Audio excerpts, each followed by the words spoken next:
So you want to make a green screen film. All you need is a green screen. We've got a green screen here, or a green wall will do. To make a green screen, you need to go on to create a new project.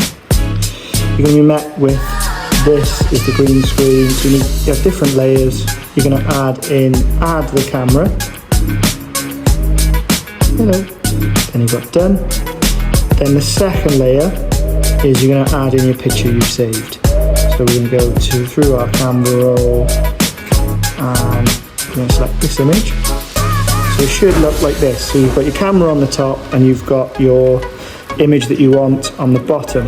Now at the moment it's facing me, so you want to turn the camera around, and then we'll have our lovely assistant can stand in the front, and there we are, and we can have somebody to present the weather. You've got the choice then to have video or image, so we can either take a picture, we come away from the green screen.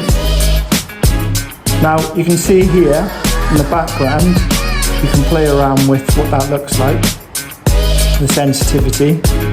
You see there, depending on the light. So we're happy with that.